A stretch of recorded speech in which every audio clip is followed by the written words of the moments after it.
Hi, everybody. Welcome. I'm Jared. And I'm It's the host of Star Jared! Citizen Live, It's Big a J! show that we used to do every week and have only done like 4 times this year because a bunch of the people who I work with changed the very nature of our project. Like Dad Lando. Let's see what's all on the desk. Is this a Superman, like an old Superman toy ship with a big fist on the side for punching? Then like this RSI laptop with CitizenCon and like marbling. No, I say marbling like it's a steak and like a marble thing. A misc fuel tank, med pens, an oxy pen. This is cool. Return of the Jedi. A big helmet. Perseus now? For the better. It's been a good year. If you've never seen Star Citizen Live before, and so lucky if you haven't, that's where we take about an hour out of the end of our week, and I invite CIG developers onto the show, and we talk about various work things. Usually they come back. Sometimes they don't. Sometimes it's like, Jared, what the heck did you get me into? And I'm like, well, it's not easy. But on today's show, it's going to be one of those. It's going to be one of those shows where we get Marvel? we get deep and. Nope, that's not where I wanted to go with that. We're gonna go heavy into one of the most attractive and exciting topics of all: economy, loot, mission rewards, inventory systems. Perseus now? Twitchy, please? What? What do you want me to do? What do you want me to do? So, economy. I was talking about it earlier. Like, it might come out this year from what I'm hearing. Yeah, was Perseus one of the ones that was like teased for this year? I know that Idris was. I can't remember. What were the CitizenCon silhouettes again? Was the Perseus one of them? I can't remember. Just in the upstreams? I keep hearing they're working on it. I also heard the Railin and the Kraken are in pre-production right now. Though the Kraken is due to get reconcepted, so we'll see. Yeah, they are. It's a ship that's been announced a while ago. Yeah. But right now, the economy, everything just has a fixed price. It doesn't move at all with the sale and transfer of goods. So I'm really looking forward to trading being overhauled and being more liquid than it is more fixed. Because right now people just have trade routes and they just stick to them. I would love to see how trade routes change in real time. I would love for trading to also have the possibility that someone arrives somewhere and that price is no longer as good as it used to be. So they have to pack things back up and move it somewhere else. Trading should be more liquid. Trading should feel more like a living economy, and that gameplay loop should be more rewarding as well. If you have to deal with that, yeah, there's no real supply and demand. Yeah, because we're supposed to have NPCs also transferring goods that we can pirate. I'm looking forward to how supply lines change. I'm looking forward to how pirates adapt to them. I'm looking forward to all these things that they said they're going to implement. There's no endpoint or use case for most of the trade of items. Yeah. Well, that's what crafting will be for, ultimately. Like all the agricultural supplies and all that stuff will be used for farming, and aluminums and different metals will be used for crafting. They could have had made a closed supply demand loop for hydrogen quads at stations and landing zones for refueling. Yeah, that makes sense. That makes sense. But yeah, let's hear what they have to say. It's going to be a good one. So joining us on the show this week, we have members from several different CIG teams who all come together to work on these various systems. So we'll go around and introduce them. This is one of those Zoom calls, so everybody's at their desk because we didn't have enough chairs. So we're going to start with who? Let's go to Zoom and see who's on the screen. Who do we start with? Jacob! Congratulations, you won Zoom lottery. Who are you? Amazing. And what do you do? Yeah, hi. I'm Jacob. I'm a senior gameplay programmer, and I'm here this time because I have been programming a lot of these stuff for loot and harvestables, which is what all of these wonderful designers will be talking about for the rest of the show. Yeah. Okay. He loves eating the microphone. Yeah. So gameplay designer. So this is probably someone working on like he probably works on stuff like when he says lootables, like when you grab when you grab like a tooth out of a worm. Oh, gameplay programmer. Sorry. Yeah, programmer. He probably wrote the lines of code towards stuff like grabbing the tooth out of a worm, or the horn off a copion, or the eggs off of a grazer, quasi grazer, or stuff like that. Glad they're giving updates in this game despite never ever reaching an actual release date. Yeah, the game they're updating the game. For me, I wasn't sold on the promises back from the Kickstarter because I wasn't, really doing stuff, like I wasn't gaming as hard back then. Nor did I really have the income. But, Star Citizen is something I kind of monitored over the years and honestly was kind of like scared of, to be honest. But then later on, when I had friends who were willing to play it with me, I'm glad I hopped into it. Even though I give the game a lot of shit sometimes, I have very strong opinions about the game sometimes. I play it, I enjoy it, I tell people not to play it. But if they do want to play it, I give them the best shot possible. I tell them everything they need to know. This game I have a love-hate relationship with. Randomizer here. Declan, who are you and what do you do for Star Citizen? Hello. Yeah, my name's Deck, system designer. I work on crafting, which we'll talk a little bit about, and inventory reworks, which is very exciting. Crafting and inventory. Immediately next to you, Luke, who are you and what do you do? Hi, I'm Luke, and I am here to talk to you about lute. Lute. The musical instrument, you mean? Yeah, I'm going to play the lute. Okay. Wouldn't it be the weirdest thing we've ever done? Lute guy. Andre, who are you and what do you do for Star Citizen? Hi, I am Andrei. I'm the economy designer. And what does an economy designer do? We take care of almost everything that has to do with shops, value of items, rewards. Yeah, so almost everything. And you're the reason. People say they hate this game with a passion and have over 1,000 hours in it. I know that because that was me with Destiny 2. Yeah, basically. I don't think there's anything wrong with that statement. I think quite literally Star Citizen is my Destiny 2. You either fall into that love-hate relationship or swear off it entirely and you want to remain sane. Most passionate FC players give the project the most shit IMO. That's passion. I think so. He's the man who keeps nerfing salvage. This guy? You nerf salvage? You nerfed the reclaimer? When it was literally good for only a single month? The coin turns. No, this is the economy designer. Wait, is the economy, well, was it economy designer? Is that what they said? What did they say? Items, rewards. Yeah, so rewards. almost everything. Almost everything. Maybe he did nerf the reclaimer. He's smiling while he nerfs the reclaimer, and the reclaimer was literally only worth using for a month. Now the reclaimer is back to being a construction material only ship. That sucks. Vulture got buffed then. Yeah, but now the Vulture is more efficient at salvaging RMC than the reclaimer. The end game salvage ship is worse than the entry point. Where does that make sense? What world do we live in? There's literally no point to get a reclaimer unless you do construction material. And even then you can do construction material solo. It pisses me off. It pisses me off. Makes me grumpy. Everybody's unhappy. Yes. And across from you, Nick, who are you and what do you do? I am Nick. I'm also an economy designer and also involved in everything, but not the reason that any of you are unhappy. Okay. So if we have Andre, why do we need you? We have 4 economy people. We have 3 economy designers and an incredible technical person who I'm not even sure what his job title is because he knows so much stuff. So he's the one who busts out lead and oversees wear everything. ears. I mostly focus on missions and rewards and item prices and events and working with the mission team and the world famous Elliot Maltby.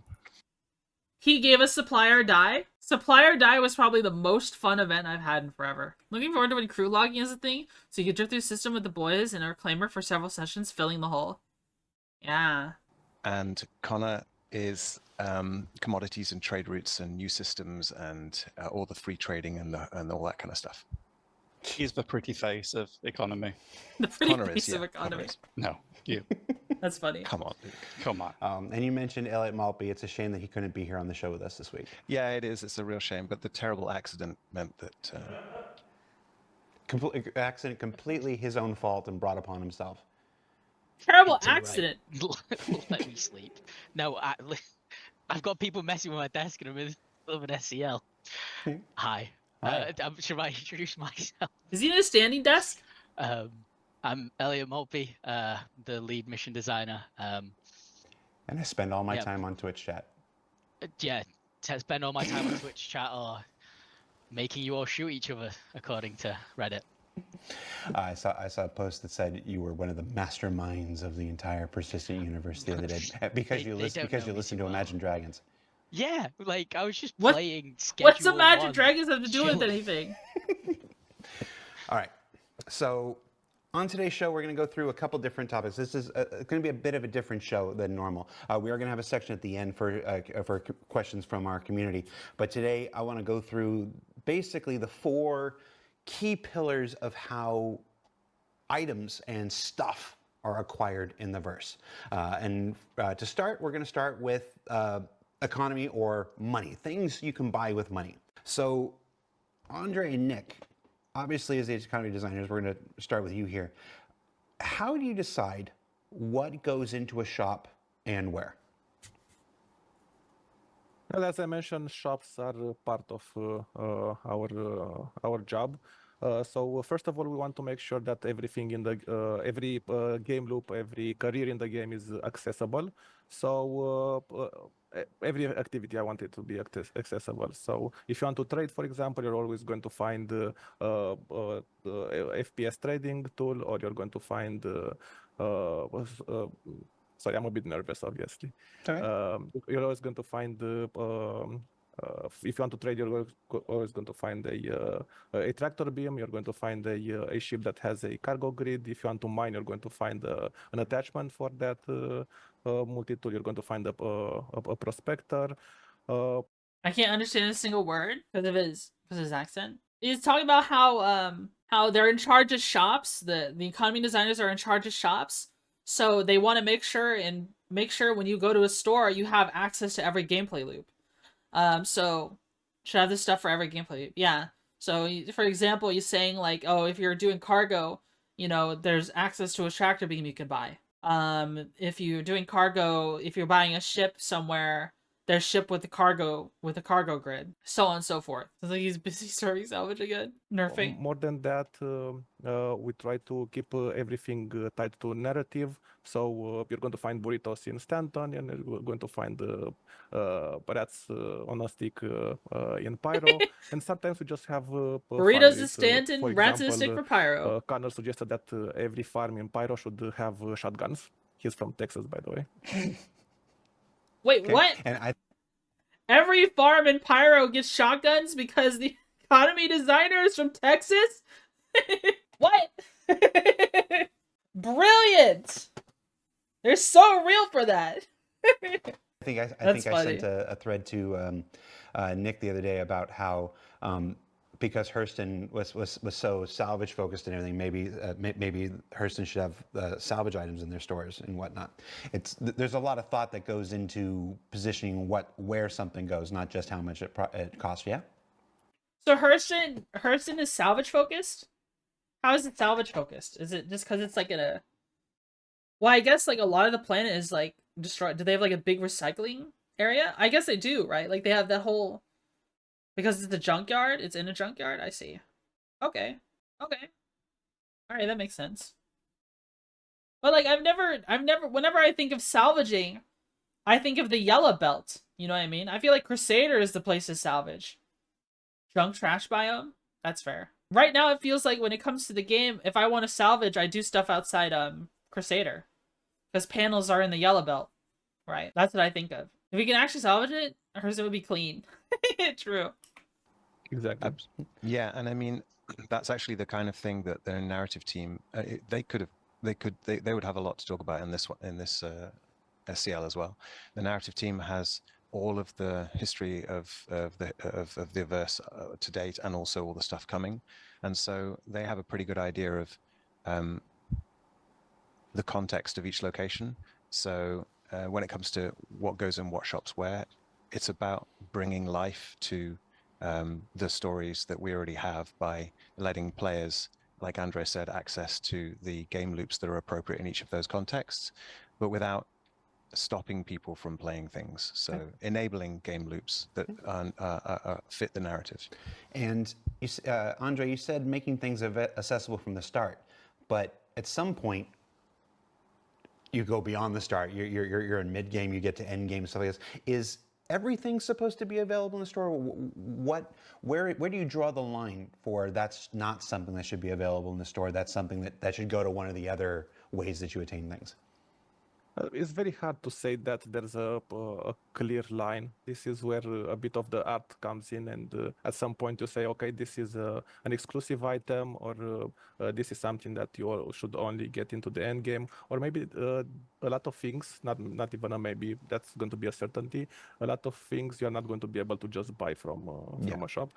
Because I don't want to make UEC the end all of the game. UEC is something that happens to you, helps you play the game, helps you fuel your ship or repair your ship, but should not be the way that you get the most important items in the game. And it makes sense from a immersion standpoint that you wouldn't be able.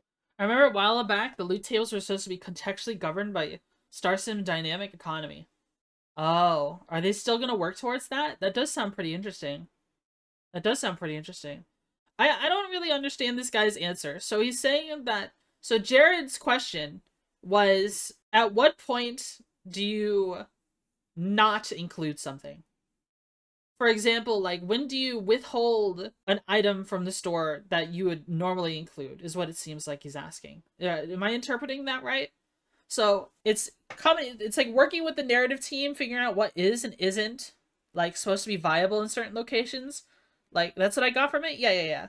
Like, and he's just saying there's no clear line. Well, you just work with the narrative team. Like, if this area is not known for its salvage, then don't include salvage items. If this area is, you know, like a place that gets skipped by space truckers and haulers, then why would it include hauling stuff? You know what I mean? That's the way I see it. You know what I would love to see in this game? I would love to see more ship stores, and then the stores have their own rotation of ship sales, and some places might have surpluses of ships where they're cheaper, or you get like an older version of a ship for less money, but it has worse components or something. You retro ships, yeah. I would love for like, oh, a cache of so-and-so ships have appeared and have been discovered in this one planet, but everything is out of date. Now you can buy a Cutlass Black for really cheap here, but it only comes with D-grade components. Or it might literally use weapons from an old meta, like a Cutlass with all mantises or something. Because that used to be the meta. It used to be all ballistics.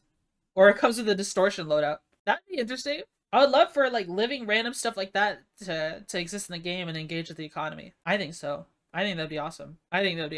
To go to a Hertz rent-a-car and pick up a Polaris or an Idris. You know, you can't go to a rental shop and buy a battleship today. Right. Now, well, again, that makes sense. There are always exceptions and stuff like that. Somebody's going to say the 890 jump's available here and whatnot, but it's obviously with the game system, you make exceptions here and there in order to make things available to players at certain parts of your development.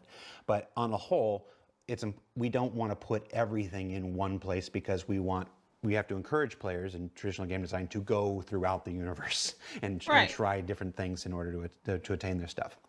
How do you price things? Well, and there's something I don't like about that though, because right now, as it stands, if you want components at all, if you're a Pyro player, if you play in Pyro, you have to go all the way to Stanton for a majority of your components. Like, I get wanting a player to explore the universe and have to go and move around to get what they want, but like, they should sell components in Pyro as well, or at least give new interesting ways to find them. Like if I rip components out of a ship I destroy, I should be allowed to keep them. You know what I mean? But right now, if I rip the components out of a ship, they'll get make them really expensive in Pyro. Yeah, they could still do that. They could just make them expensive in Pyro. Maybe not a whole lot more expensive, like a loot table from kills, but also high value to sell. Like there you get components though from contested zones, but like I don't know, there's like you have to really farm them. You have to really farm them. And it's like, why do I have to go all the way to Stanton and Gateway just to get like a Galderine? And you get to keep the parts of the ships you destroy. I thought you could salvage it. You can, but when they change patches, it'll all get wiped because it's considered duped. If I kill a player, destroy their ship, then salvage their ship components, it's considered duped, and it'll get nuked in the next patch, which is absolute bullshit to me. Like, I won. I went through the effort of harvesting these components, and it needs to get fixed. It's because people abused the insurance claim mechanic in this game to the point of where they just keep having to put these band-aid solutions to keep the game okay in an okay state, because literally some people play this game and all they do is do components for 4 hours straight. People do that, and then it'll be day 2 of a patch, and they'll talk about, oh yeah, I have 48 NDBs, because they make money doing it. Yeah, because they sell them to other players. They'll talk about how they have 48 NDBs.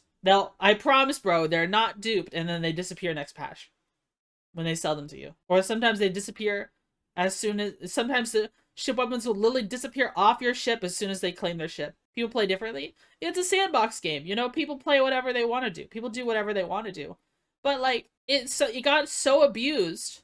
People abuse the insurance so much in this game that right now, there's no risk to dying. There's no risk to dying in this game. If you die, who cares? You just lost time. That's the only thing you lose. You don't lose money. Your ship will just be respawnable. Your gear stays on your body. You don't have to pay a fee to get your gear back. You don't even have to get your body back unless there's something that's exempt from that.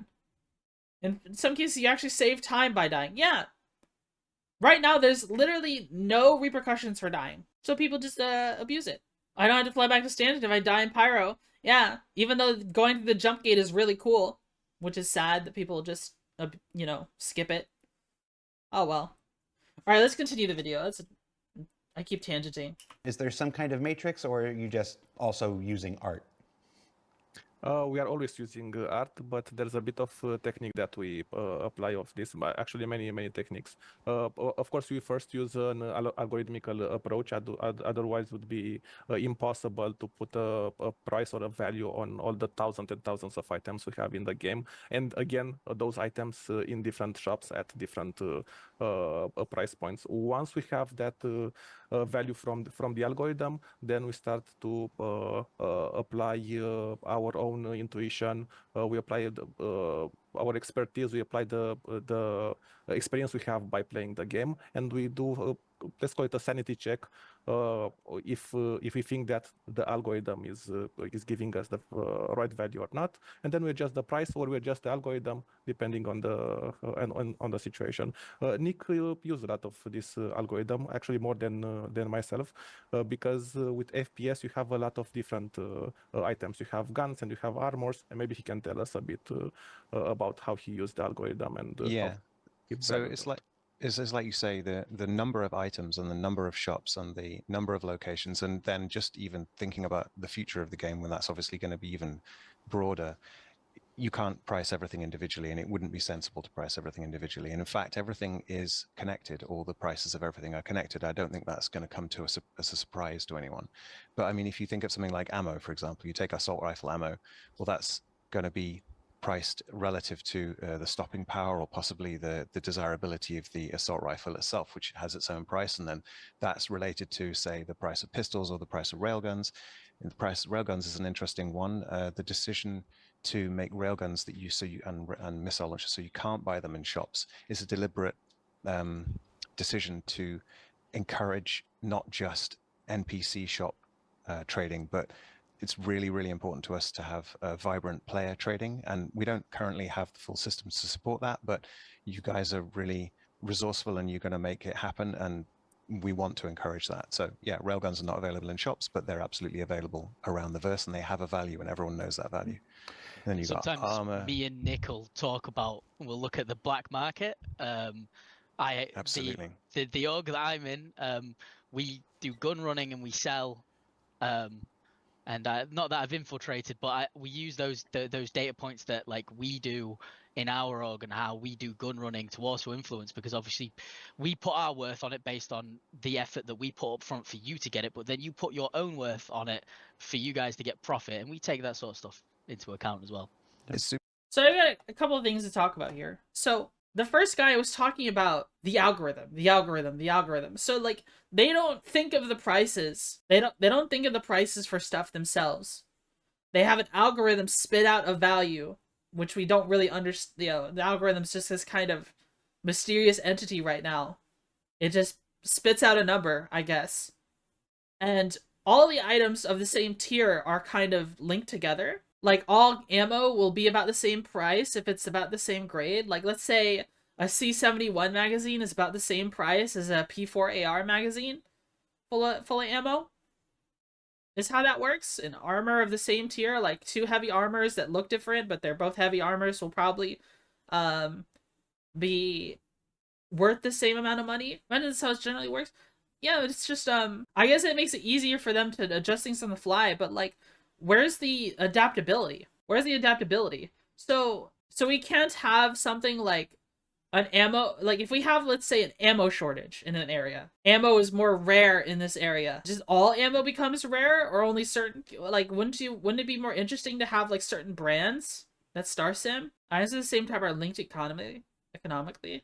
I see. I guess that I just didn't imagine it to work out that way. I figured stuff on an individual level would be more fluid. You know what I mean? I imagine it being more fluid. I imagine it moving around. It's a very communist system right now. Yeah, because it's like, let's say in the lore, a bearing manufacturing plant has been attacked by a Vandal raid. Okay. They can't just, unless they have a family, like a group of all bearing items, everything, like a vertical slice of all items that are bearing marked, you know, they can't, it doesn't sound like they can go in and say, oh, all bearing items are more expensive or just completely out of stock. You know what I mean? The problem with no controlled prices, they'll be jank forever. In Space Station 1E, they added a dynamic stocks and you could order more materials that existed on the market and cause the price of materials spike to 7 trillion per sheet. Whoa. That's crazy. Yeah, and now that I think about it, if something like that happens to Star Citizen, like supply and demand, what if people start injecting faulty values into the economy and just fuck up the economy? Like someone somehow tricks the system into putting in an order for like 7 billion of something that only has like a stock of 500. Near instant will happen. Would it be realistic at least? I don't know. Because right now all items have an infinite inventory or recharging on the case of commodity trade. Yeah. I would love to see the recharging of stuff to be a lot slower and a lot smaller. And let's say someone makes a shipment of a bunch of lead and metals to a pyro station that's known for manufacturing ammo, and that place will have more ammo the more lead and metal you guys transfer there. I would love to see that in the game. Well, it's because we don't have the ability to input, yeah. Also, I didn't realize devs could join orgs. Like this is, you know, this guy is the mission guy, the mission dev, and he's in an org. That's kind of cool. I didn't realize they could do that. I figured like interactions with devs are sometimes very at least when I see devs speak, maybe I just haven't been paying attention enough. When I see devs speak, it seems very controlled. Because in the r/starcitizen Discord that I'm in, like they have some devs there and they shitpost, but like the person who I think speaks the most are like people we've seen before. I see them in global sometimes. Really? Devs interact a lot and play the game? Okay. I guess I just haven't interacted with them much beyond the r/starcitizen Discord, because like in that Discord they have a PR person who talks the most, I'd say, and then they've had people who have appeared on CitizenCon, you know, people who are the face of some aspects of the game, like Alfian, and Elia is very often in big SC streams chats. Yeah, I wonder if a dev has ever watched me. I don't know. If they like VTubers, probably. I don't know. You're like one of 3 SC VTubers. There's plenty of SC VTubers. There's Hiki, there's Janie, there's what's her name? Echobite? There's a bunch of other smaller ones as well. That I see from time to time. There's this one French girl that I saw. There's this succubus girl. There's this like blue succubus girl VTuber who plays starcitizen. There's this one Emoto style one VTuber who played starcitizen a little bit, but I'm not sure if she's playing anymore. I think she's playing other games now. Who is like a bunny girl. Are you rating the blue one? Have I? Also, if you've ever, you know, looked at the starcitizen category when I'm awake, which is, you know, like while I'm at work, there's a lot of like German furry VTubers in the category. I don't really know any by name, but I don't count those. Okay, what a combo. That's almost surprising. No, not really. There's a lot of furries in Germany. Let's be real. I'm just saying, you know, they're in the category.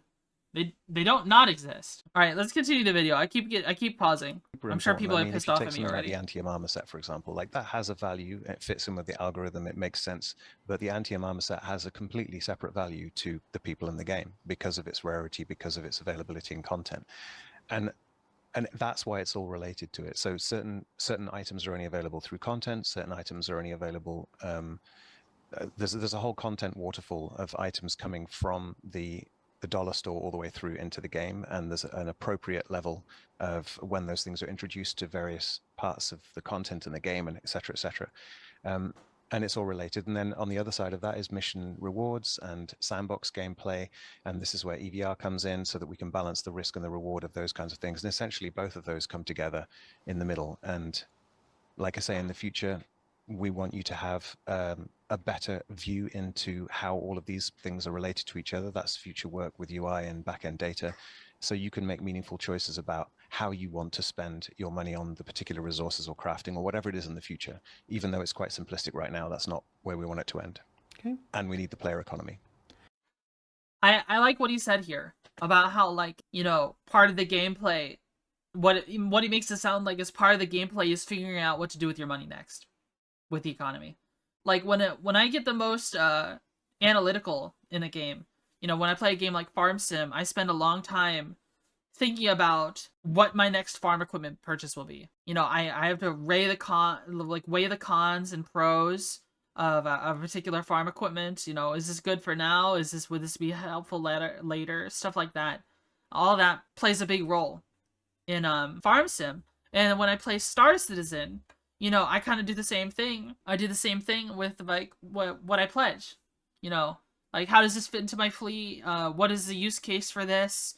Am I getting it just because it's cool? Am I getting it because, you know, this actually well rounds out my my fleet? Did you see the new cargo event actually tracks the progress across shards and play sessions? I didn't, but that sounds cool. And it seems pretty easy to progress. Like you could just do like save the freighter missions over and over again, which I might spam. I might do a stream just spamming those or until I complete the event. All right. Do you ever intentionally price something high or weird to make it rare in the verse? Yeah, we did the Xenofret helmet, the Commander Xenofret helmet. We rocketed that up, and I'm pretty sure we put like 69,420 in it as well because we thought it'd be funny. Absolutely. Yeah, for sure. That's there are funny. perks of working at CIG. If you come to me and tell me I want that to go a bit up or down, you know what? I'm going to be a friend. Okay, so they can influence individual items. Folks paying attention right now know that there's an exploit. I think it allows you to duplicate things like Janelite and sell it for a whole bunch of stuff. Folks are working on that. We're not going to talk about the fix for that and the adjustments for that right now. That's not being done by any of us. But I did want to ask. I mean, the timing on this. We've had the show scheduled for about a month and a half, and then this happens. How frustrating? How frustrating is it to you personally, to when things like this happen? The Well, you dudes. can only imagine how frustrated it is to have your work affected by a bug that nobody could foresee. And you're right, we are very grateful to our many colleagues that are working to fix those bugs. Okay. And last question before we move into loot and stuff. Sorry, I took this one from Reddit here. Does Star Citizen even have an economy? Wow, that's a multi-layered That's an important question. Such a short and simple question, but yeah, there are many layers.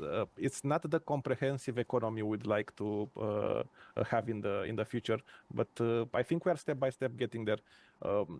I can give you the big picture how we laid the foundation for. So, for example, we started in 2024 by doing a full balance of. All right, okay. The answer is no. We don't have the economy yet. He's trying to give up all this context for what they want for it, but the answer to the question is no. It's not here yet. We don't have the economy that we were promised. It's just it makes me grumpy to hear the economics. Like, we have like what would you call it? A very fixed market right now. Everything is just so static. It's not living like it should be. All right, but let's hear his explanation. Well, let's hear what he wants from it. He's gonna tell us a story about what it was supposed to be, what it's gonna be now, and so on and so forth. As many systems and items as you could. So probably you saw different prices for ships, for FPS items, for armors, for components, for fuel, for the rewards for the missions, change commodities, trade routes, and many more that I cannot even remember from the top of my head. This year we are focusing on big data, we are focusing on tools, we are focusing on the back-end work that needs to be done, and those things that needs to be built before we get to that. And now here insert your adjective, dynamic, live, responsive, all those things that we want to put into the economy that we all dream to have, and the economy that I joined the company to build. But we need to do that background work first, and you're not going to see those results in the game for some time. Only after that we can focus on UI and systems that are going to system that is going to expose all that work to you, the player.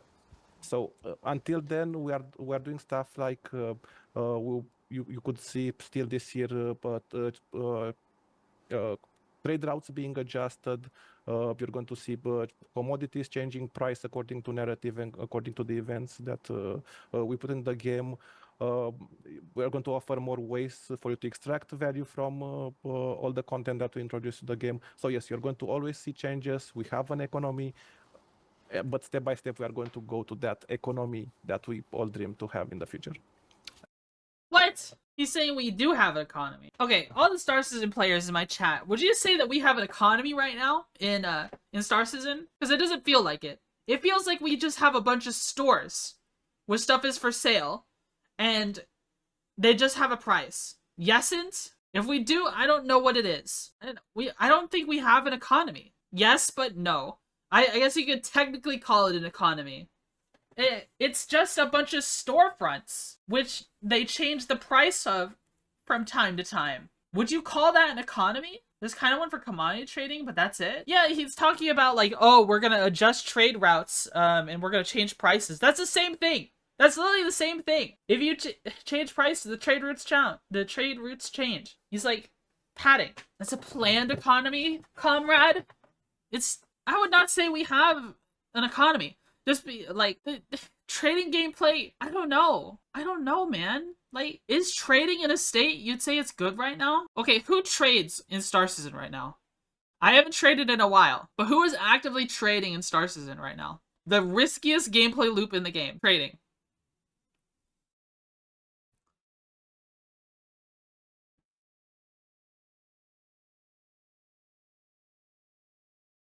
No one? Yeah. Just RMC, not sure that counts. Well, if you're salvaging and then trading in, turning in the RMC, that's the only thing you can do with the RMC right now. Is trade it afterwards. That's the only thing you can do. That's the only way you get a payout that stays with your account. Only way. I'm not sure if I'm happy with this person's answer. I'm not sure if I'm happy with his answer. I don't really feel like we have an economy. I don't feel the ripple of buying or selling a majority of a commodity. I don't feel that. I don't feel it at all. I just feel like I'm interacting with terminals and I get paid. And how much I get paid never ever changes. I'm not going to say we have an economy. I say we just have a bunch of storefronts. And you could probably imagine some network between them all. But in actuality, that network doesn't exist from what we're hearing. You do that because the terminal still crashed my game? Damn. Let's see what else he has to say. I hope that answers the question. Yeah, no, I appreciate not just that you answered the question, but that you allowed me to ask such a pointed question. And yes, I think you acquitted yourself very well. Thank you so much for your answer. Let's move into things you find out in the universe. Luke, talking loot here. What are the rules? How do we decide what goes into loot and where? Okay. Well, I think anyone who plays games enough kind of knows what to expect from loot, and we're not going to reinvent the wheel there. But for a long time, loot was owned by individual content designers, so it got a little bit inconsistent. And an initiative at the start of this year, I've taken it over as a systems designer to try and get things back to consistent again. And hopefully you'll notice that in it was Mine to Align and the most recent Stormbreaker locations. Align to Mine. How could you forget? Well, we called it Orbageddon, right? Like That's an internal name. You're not supposed to share internal names for this stuff. We have some really terrible internal names for things. Yep. Hex Penetrator. What? Yeah, like less said about that, the better. Okay, so basically we just take a few things like into account: category of the item, rarity, and size. So we all have to fit what in was a he box, saying?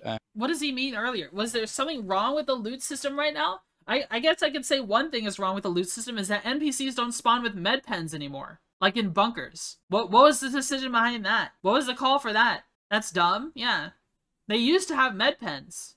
Now they don't anymore. They use them all. Maybe if they showed the NPC actually using them. Is that what he's talking about when he's saying that like looting might be in a bad state?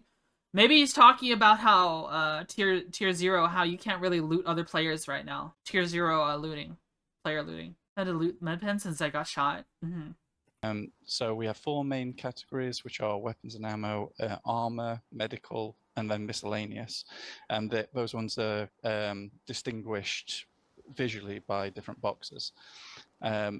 Miscellaneous can then be broken down into more specifics like food, mining, repair, so that if the level designers have like a cafeteria or a garage, they can place things that make more sense in there.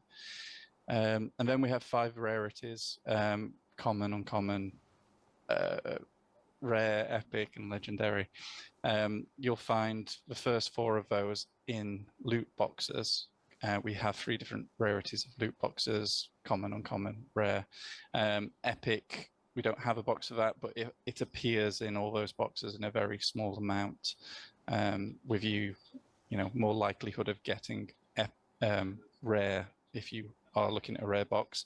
We don't have those distinguished visually yet, but that is the plan. We will be getting new models for those, so you'll be able to just glance at a box and see that, oh, that's a rare box. It'll be a lot shinier than the common one, I assume. Oh. And then we also have size of the item. We have 3 different sizes of boxes, and it makes sense that you can't find a railgun in a small weapons box. And it tends to be that as things get more powerful, they get larger. So, you know, you won't get, you'll only get the full suit armors inside the largest armor box. So it's kind of turned out that as far as gameplay goes, a large you know, a large box, the size of a box is actually, I think, more important than the rarity of a box, because what is rare? Like, it's kind of like a tint on an item or something like that. And then we have like legendary items, and those don't appear in loot boxes. Those are saved for the location. So in Horbageddon, in A Line to Mine, or whatever it's called, we had the camo rifle, bolt rifle. Don't shake your head. And we had the camo hunter outfit, hunter armor. And then in Stormageddon, we had Stormbreaker. We had the bright yellow radiation suits. And like, those will never be found anywhere else. They'll be found in those locations. Whereas all the other stuff that's kind of like, it's kind of unique to those locations, it's only unique right now. As they get older, they'll kind of spill out into other locations as well. And how we decide where they go, so those individual boxes or the loot, we draw a map of the location. When his headset disappears due to his blurred background, he looks kind of like a thumb. You see it? As well. Look. He wears his ears. No! Why is this happening? Educational thumb. A lot of what he's saying makes sense though. For, you know, he's giving it like an overview of how looting works, how they determine where to put things, and how we decide where they go. So those individual boxes or the loot, we draw a map of the location, and then we decide how difficult it is to get into all those rooms, and then assign them a loot value, and that determines whether they can have like uncommon or common loot inside them. And we then are, maybe good to mention, we are also making it like an active effort to go back through some of our old locations and update them sort of to snuff. Obviously there's no date on when that is or when that's going to finish, but it's something we are trying to do to make sure we be consistent. Is this something that's just gradually rolling out, or are they just doing it as they go? Like, or is that, are they saving it for a big patch? I hope that's something they're just doing over time, and, you know, it's just something we'll just start to see. Like, and that will be done using the new kind of extension to the system that Jacob's currently working on, which makes it easier for us just generally to set up loot, to place loot, but also to define locations. So you'll start seeing like differences between Stanton and Pyro through loot. Yeah, so a lot of what Luke has said is things that we're already doing. We're trying to make each location have its own themed loot in some way, but it currently takes quite a lot of manual intervention to make that happen. A lot of, you know, inefficiencies in the workflow.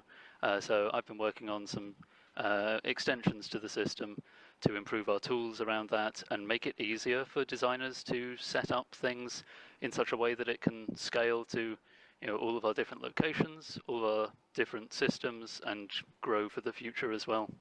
Yeah, when I first started on this, I remember you saying this system was made to place rocks and trees. And yeah, one pretty part amazing of the system was made to place rocks and trees, yeah. And now it's grown, and it's even placing Atlas Geo suits, I think, in certain places. You didn't say I couldn't, Jacob. If you don't tell me I can't do something, I'm gonna do it, alright? Yeah. So I'm hearing a lot of this, like, taking tools and using them or developing new tools. Something the economy designer said earlier was that they don't even have the tools for stuff like trade routes yet. For making, like, NPC ones yet. Because that's something we're supposed to have at some point, is NPCs also do trading, and then we'd be able to pirate them and take their loot and sell it ourselves and so on and so forth. That's supposed to be something we should be able to do at some point. But right now, it sounds like they lack a lot of the tools for stuff like that. After so many years, we still don't have the tools for a liquid economy, a living economy like I want. So it's kind of sad to hear. And then, I don't know, maybe I don't know enough about game design. But when I hear this about this tool being repurposed, I don't know, they talk about certain tools in CitizenCon being, like, completely remade For certain points, like, I don't know. I don't know if my concern is valid, so I'm not gonna say it. Never mind. Well, no, I will say it. I just worry about, like, if you... What are the constraints of the tool they're using because it was designed a certain way from the beginning? If a tool is designed to place rocks and trees, and then instead of developing a new tool that helps them for the new thing they do, instead they just repurpose that same tool each time, are they limited by certain constraints of the tool that would come back and hurt them later? You know, technical debt, right? Is that a valid concern? I have no idea. I'm not a game designer. But that's just something that immediately comes to mind for me. Like, yeah, sure, it might work now on the trees and rocks tool, but like later on down the line when they want to do something else, that tool might have some sort of constraints that prevent them from doing it. And now they have to remake the tool, and now they have to... Everything they worked with that old tool might have to be like adapted to a new tool that they have to develop. So, a little scary. A little scary. But then again, I disclaimer, I'm not a game developer. So I don't know. Maybe it's just a mentality, if it ain't broke, don't fix it kind of thing. You know, if it works, it works, then that's fine if it works. I just worry a little bit. So let's see. Let's continue. God, that might be the truest words ever spoken on SEL. I'm a designer. My goal is to get stuff done by any means necessarily, and if it means I'm using something called a harvestable to place down an atlas, I'm gonna goddamn do it. Yeah. No, I understand that. I respect that. But then I That's still not what you said at the time. Yeah. So I got it. Okay. What I do is I will try to adapt to the changing needs that the designers have as we're making new content, and you know what might not have been supported at one particular time will be supported later. So yeah, we keep growing our technology as the needs of our content and gameplay grow as well. Yeah, that's actually where I want to take this. I want to ask you now. So obviously we're now using we've now taken the harvestable system and adapted it to better place loot and stuff. There are technical limitations that we just got done talking about. Luke, at the beginning of this, you mentioned that there was an organizational limitation before this year where all the individual content designers were responsible for doing this, and there wasn't any kind of global overarching theme or process to this. With the growing technical aspects of the harvestable system, or whatever we're going to end up renaming it now that when we start using it for other things, and with this new organizational change, Luke, for trying to build a new kind of philosophy over everything, with the efforts Elliot mentioned to go back and revisit old places. Folks in chat are mentioning certain pyro locations that were built with the old mentality and stuff, and going back and revisiting those like this. What is the future of this look like? We're not giving any dates or anything. Where do we go from here? Does it just keep doing what we're doing, or are there more things we want to push for? I can say some very far future stuff, but we hope to have. Okay, when you say I can say some far future stuff, you know what that tells me? That tells me I don't know where we're going in the future. That's what that tells me. You're telling me you don't know what the next step is. You're telling me, like, I keep hearing this terminology about, okay, maybe I just haven't been paying attention in Star Citizen, right? Maybe I just haven't been paying attention enough to the dev progress. It's not like I read the roadmap or anything like that. But I keep hearing this new philosophy, this new idea over the entire game that Jared keeps mentioning. I'm assuming they're talking about this year of stability that they're pushing for, right? This year of stability. Is it more than just a year? Like, what is the transition to 1.0? Are they trying to actually close up the game? Maybe. I have no idea. When it comes to the progress I've seen since 4.0 preview, since the beginning of the year, they have constant new content, despite the fact they're saying that it's going to be a year stability. I was expecting there to be less content and more just outright bug fixes over and over and over again. And even though there's some content I really enjoy, like I love Supply or Die, I think Supply or Die gave too much money, but I loved Supply or Die. I think that was the best like piracy update we could have had. I think I'm not sure what the direction of the game is. Maybe I just haven't. Maybe I'm just unawares. But when I hear this guy say, "I could tell you some far future things," it just tells me he doesn't know what the next step is. And that thing about technical debt I talked about earlier, you know, they mentioned that earlier in this thing. Like I was right on the money. Like there's some concerns, and I wonder how that's going to play out in what he's about to say right now when, you know, reusing this tool. Consistently themed loot throughout the whole location, and that would encompass the stuff that the people you find there are wearing, what they'll be having in their backpacks, or any other clothing items they have, the stuff that you'll find around the location, and it'll end up being themed towards what that location is for or related to. So if you find a mining outpost, there'll be more mining related stuff. It's all about just being able to fine-tune the experience to be what you would expect to find there in the verse. And we have various initiatives on the go that are building us piece by piece towards that. What? That's the far future? Oh, all the NPCs in this location wear this kind of armor and have this kind of stuff in their backpacks. That's the far future?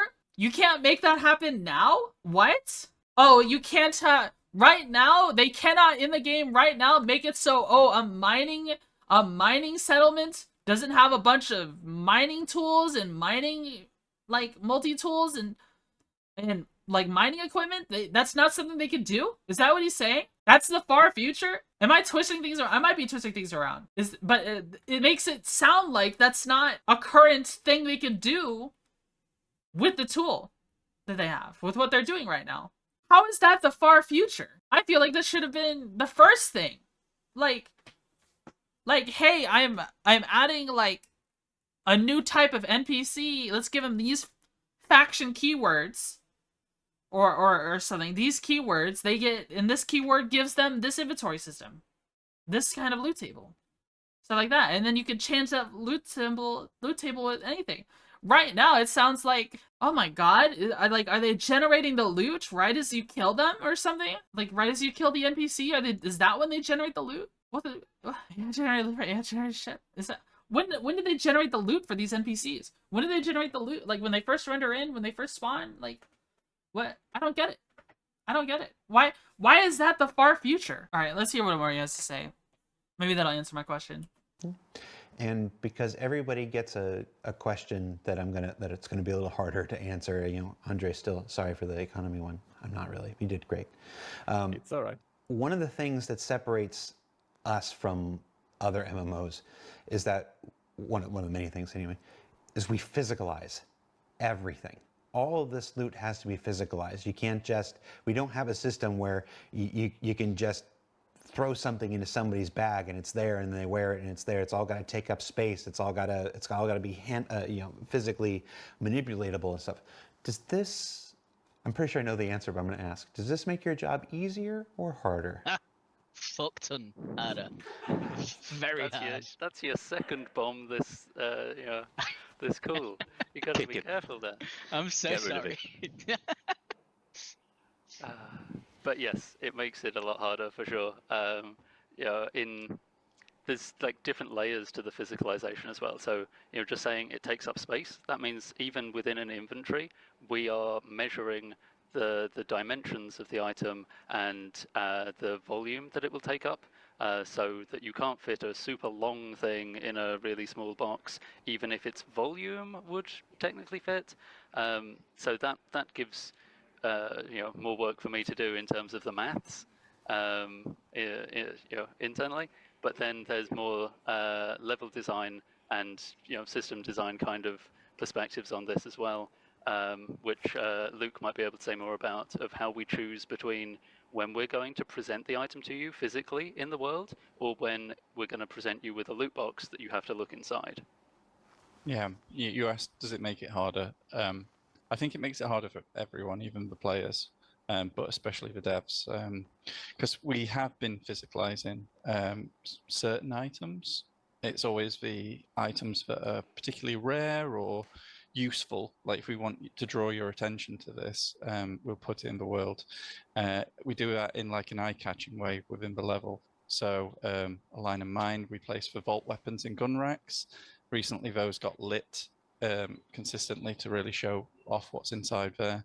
And there was the radiation suit is now available on a mannequin.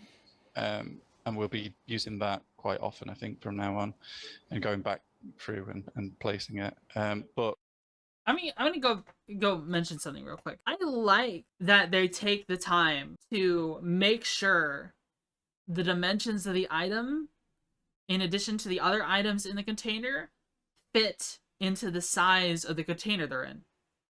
Because even though this is a huge headache, and it might be too realistic to where it's creating a problem for the devs, you guys already know the moment that there is an item in a container that it's too large for, people are gonna post on fucking social media, they'll post a screenshot of it, and they'll be like, oh wow, this is so sloppy, this game is shit. For say, look at it, look, this is clearly not supposed to be possible. Yet here it is. Someone somewhere is gonna fucking complain about it every single fucking time. You can't win, because you either do it the realistic way and people complain that it's too realistic because it's causing too much problems, like it is now, or you do it the way that would make it a more enjoyable game, but then people are saying it's not realistic enough. You know what I mean? So I actually like that they're erring on the side of too realistic on some aspects. Like there's some parts of the realism bothers me. Like I don't like how I have to leave my hangar every time just to use a terminal. I think we should have trade terminals inside of our hangars. I think we should have we should be able to place buy orders for stuff remotely from like somewhere else, and then when I show up to that location it's already on my freight elevator ready to pull up. Like I think that should be it. Like that's taking more of a note from other games. Like I shouldn't have to physically be in a location to buy something each time. Stuff like buy orders should exist. Remote buying and stuff like that should exist, but it doesn't. Instead they want the realism of you going physically to a terminal and taking a tram, going all the way far out to a location, to to the trade department, and then putting something into the terminal there. That's what they want you to do. Which I can see the appeal in, because an intern worked really hard or so on this part of the city, and they want you to see it, which I can understand, and that's a joke. I know a lot more than just an intern works on these cities. These cities are really good looking. But one of my first complaints of the game when I first started playing it last year now, a whole year, because I started playing in the last Foundation Festival, and the Foundation Festival is going on right now, so it's now been an official year of me playing Star Citizen. I couldn't help but compare it a lot to Elite Dangerous, and how you show up at a terminal and you can access everything from, you show up at a station, you can access everything from the menus. I imagine in the future that'd be probably more realistic than having to physically go to some location. People's idea of realism is different. You know what I mean? Some people might say it's more realistic to run out to a terminal, run out of your hangar, take a tram, go to another place, use a terminal, right? But I feel like in some aspects we've also lost realism by taking a step backwards, right? By losing things by the lack of mechanics that would be here, because they would be here now. If I wanted to buy something, I just buy it. I could buy something online and it'd be delivered directly to my house. Why can't I buy something remotely in Star Citizen, and then when I go there, it's ready for me to pick up, right? It's a little weird that stuff like that doesn't exist, man. So when it comes to realism in this game, I'd say it's almost all over the place. It's almost all over the place. Yeah, there's more realism in having to hop out of your hangar, take the tram, and go use the terminal, but man, there's a million other ways you could do that. How do you feel about the idea of placing a buy order for commodity, but it has to be physically transported by someone? I would love that. Either an NPC or a player. I would love that. And then you'd have to opt into insurance for it. And if you don't get insurance, if it gets lost, then you lose that money. Or you lose a commodity. I feel like I would love the idea of someone place a buy order for a commodity. NPCs spawn, players can opt in to protect it. Players could try to pirate it, stuff like that. I would love for that kind of thing to exist. But then someone would tell me, "Hey, Twitchy, if you just want to play, if you want that to happen, just play EVE Online." That's what they would tell me. All right, I'm gonna let them continue because I'm rambling. I always ramble. For reasons, We're only halfway through the other video. reasons other than technical reasons, we don't want physicalized loot everywhere, is because loot boxes solve all the downsides of that. So you can group items together and they're in an easily recognizable package, you know, whereas you know, a big red box, whatever, physicalized items, you can easily mistake those for static props on tables and maybe miss them. It massively speeds up the jobs of level designers and artists to kind of place these things around. You imagine placing individual pieces all over tables, making sure you've got room for them.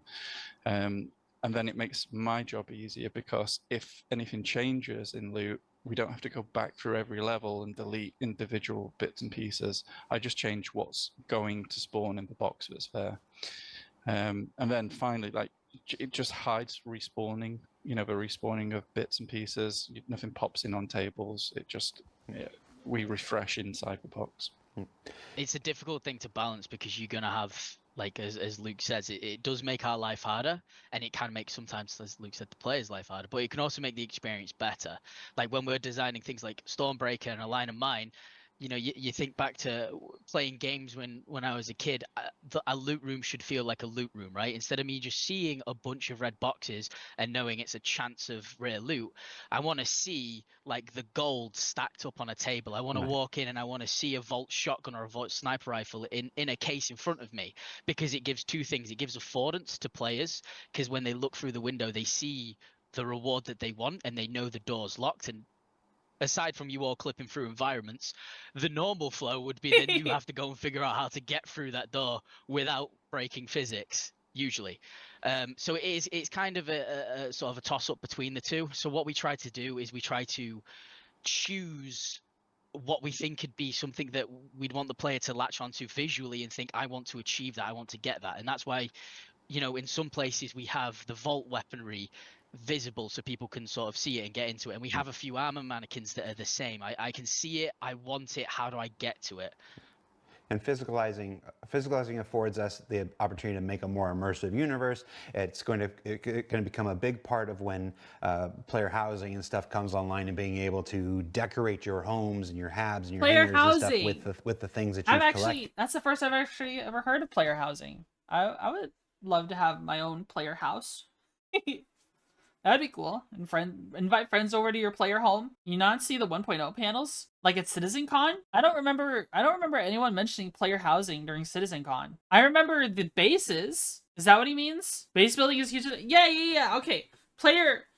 That's player housing? Okay. I heard player housing and I immediately thought of like buying a plot of land in like Final Fantasy 14 where I was going to be able to buy an apartment in Orison or some shit like that. That's what I thought. There will also be apartments. Yeah, that's what I'm thinking of. I didn't know there were going to be like apartments and stuff. When I heard player housing, I didn't think of bases. I know about the bases, of course. I know about the bases. So let's let them continue. And stuff like this, it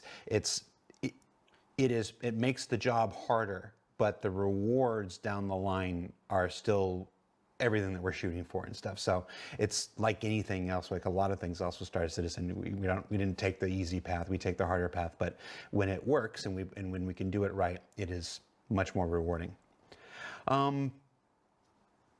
Let's move to rewards for specific efforts and basically mission rewards and stuff. Elliot, the first question actually comes from somebody who just got banned in chat. Mulix the Real asked, Elliot seems incredibly immature. Is he right to be a lead designer for important missions? He doesn't even have situational awareness right now. Oh, so I guess that wasn't a question. No, but I can answer it anyway. Are we sure that was from chat, not just from you? Genuinely, it could have been from anyone in this office. My personal philosophy is games are meant to be fun. You gotta have fun to make fun. So I might seem a little childish, but that's because I'm having fun at what I do, and it just enables me to do a better job.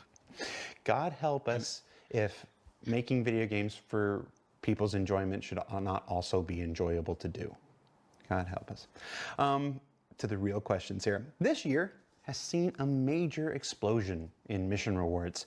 Was this a technical limitation that we overcame, a philosophy change in development, or was something else at play? I'm king, baby. There was a few things that kind of came into this. We firstly needed freight elevators. That was the big thing, because it's either we do a bunch of temporary throwaway work to get your rewards, or we wait and we do it properly the first time. And the big thing for this was we needed the freight elevator system, and then we got the freight elevator system, and then the next big thing was server meshing. So it was all about the mission refactor. But once we got the mission refactor done, it finally enabled us to take the time to actually make these mission rewards. So it was kind of What was that? was kind of like it was a technical limitation. We was waiting. We always wanted to do mission rewards, you know, way back when the mission feature team was still around. It was always something we talked about, is we want to try and get away from just Oh, so when he's talking about mission rewards, like, we get physical rewards now with certain missions. They disappear in our home residence, like the scripts and stuff like that. That's what he's talking about, right? That's what he's talking about. Not just like the alpha UEC that you get from doing missions. Now we physically get physical items from missions, which is huge, which I think is a huge deal. I would love to get paid in cool guns, cosmetics. I would love to get paid in reps, like gear for only certain missions that you can only get from this one particular mission. I would love to see that. I would love to see that. Maybe a mission you could only do once and you get gear from it. That would be cool. That would be cool. It's cool that they're implementing stuff. I'll show you a physical item. What the? giving people UEC. Ow. Because UEC can just help you buy things, but you know, you want to kind of see some other stuff. You want to have a gun. So it was sort of like a pushing forward and an initiative to get that, but also because we knew we was going to do a year of content. What we wanted to try and do as well was have a way of incentivizing that content, not just in the aspect of, hey, it's cool, I want to play it, but hey, it's cool, and while I'm playing it, I can gather things for Wicklow that later benefit me, or I'm doing it, I found it, I picked it up, and then later on I found that Wicklow wants it. So that's where mission rewards come from. It's not going to stay with just Wicklow. We're going to keep pushing it out. We already have with both Foxwell and Headhunters. Sorry, there's a lot of missions. They give out script. Oh, they're They talking give it about directly Wicklow. to your home location. You know, that's something we'll see for other missions going forward. Yeah. Are there ever any considerations for how weighty or meaningful the reward should be? Like, should a mission reward inherently have more value than something you find in a box or buy in a store? Yeah, it's a balancing act, right? Like most things, we always want to try for a mix of, here's a mission thing, it's really cool, and you can only get it via missions, because obviously then it incentivizes the mission. And then we'll have some items that you can get via a mission, or you could find as potentially a rare drop inside of loot boxes, or it's something that you can't get via mission, you can only get via loot. We try to achieve a nice mix of it all, but we always want to make sure that some items are visually distinct via the methods of getting them.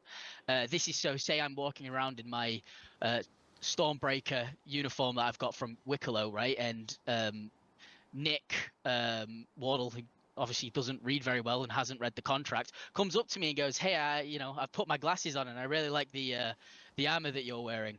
Where do I get that from?" And then I can slowly, walk Nick through and be like, "Hey, you need to go do the Stormbreaker event.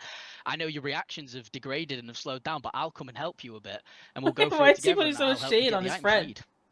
Honestly, and it's something to do with experience and the wisdom of years as opposed to laughing. youth and impetuousness. Got a fucking few years there, ain't you, mate? That's your third one. So Elliot is absolutely right, and I think it's important to discuss what we mean by value, because something can have value to someone and it's nothing to do with UEC. So the mission rewards have value to people, not because they're worth UEC. Sorry, I was just... I think that's the best part of what we've seen so far. Him talking about how we get physical rewards from missions. I mean, I haven't interacted with Wicklow much, but like us getting scripts from missions, I think that's what I've been exposed to from what he's just talked about, is cool. Like, I'm looking forward to getting more stuff from doing missions. Like, I would love, like I said, to get paid in guns and paid in ammo and unique stuff and armor suits and stuff like that, and like maybe you do a bunch of bounty hunting missions and you can eventually get a complete set of, you know, if you can collecting pieces over time. And then beyond, then once you have it, if it's a cool looking set, it's worth more than just the alpha UEC value. It's worth something to the player otherwise. Yeah, I think putting items in the game that are valuable in ways beyond just the alpha UEC is a good idea. I think that's cool. I think that's cool. Of course, there are people who play it. It depends on the player, but, you know, ultimately, I think that's a good idea. I was just thinking about how much better looking you are than Elliot. So. Listen, I know it. That's the main reason I'm salty. The other thing which is crazy is, like, I'm like 6'2", which means I'm like 3 foot taller than Elliot, which is crazy. Go ahead. Fuck off. Go over there and stand next to him. Whoa! Right now, go stand next to him right now. I swear to God, I'll break your neck. See it. What? I'm kneeling. I was kneeling. It was a joke. You weren't kneeling that much. Oh my god. Goblin confirmed live. Let's go. Listen, Goblin Gathering isn't named after me. Is it I thought it was dwarf? named after the Magic the Gathering card, but I didn't find out what it was named after, and it's a good story. Wicklow has been a major new avenue for mission and event rewards this year. Where'd that come from, and how'd that come about? So previously, as I mentioned, you know, we knew we wanted to do a content year, and we wanted to make some really cool things for players, but we also... So, is it a year stability, or is it a content year? Elliot is saying content year, but at the beginning of the year, it was the year of stability. Year of, like, fixing bugs and stability. But apparently the definition for stability for starcitizen devs is like, oh, not crashing. Your stability and playability. I'm trying to make sense, Twitchy. Maybe, am I focusing too much on the word stability and not the playability part? It definitely crashes less, yeah. Stable schedule of content, yeah, okay. I just hyper-focused on stability then not the playability part. I mean, it was very stable. I've had one crash so far. My crash was a GPU driver crash from being in Stormbreaker. That was my last crash. It was very recent. The crash all the way in 3.24 was me jumping through with my Vulture around Stanton and switching to third person. And then it crashed my game. I'm currently falling to my death in Crusader because I clipped through the shuttle. Hell yeah. That's a speed I like. So wanted to make sure that we gave them more reasons than this is just new content to go and engage with it. We wanted to give specific rewards that are tied to content, or tied to multiple pieces of content. That means that players, if they want these rewards, they kind of have to engage with a bunch of different ways of gameplay. It's also nice because it might show players into gameplay that they're not really used to playing. You know, I watched a really cool podcast with people when we first released Siege of Orison, and they were saying how they was only ever ship combat flyers. They'd never done FPS in Star Citizen, and then when we did Siege of Orison, they was like, well, let's check it out. And now they do a mix because they'd engaged with content for a purpose that was different to just this is what I normally enjoy, and it encouraged them to check content out and play it more and more. So we kind of use it like that because obviously not everyone's going to want to play the double clicked again. So yeah, he's talking about how certain, like, having this unique loot and like from stuff like events, like putting unique loot in events gets people to try different gameplay loops, and now people who are specialized towards one thing become more interested in other things. I came into Star Citizen only salvaging, by the way. I came into Star Citizen only salvaging. I don't know what caused me to become a pirate. I think there was just my overall bloodthirstiness when I play this game just overwhelmed me. I saw opportunities to pirate people that just presented before me. I think when it comes to salvaging, her rage consumes her. You see all these other salvagers, and you just start to think, like, I could board this salvager, kill them, and take all their loot. maybe only I think that way. But events like Jumptown, like if you participate in events like Jumptown, or Supply or Die in a piracy aspect, you know, having unique rewards incentivizes the player to want to try new gameplay loops.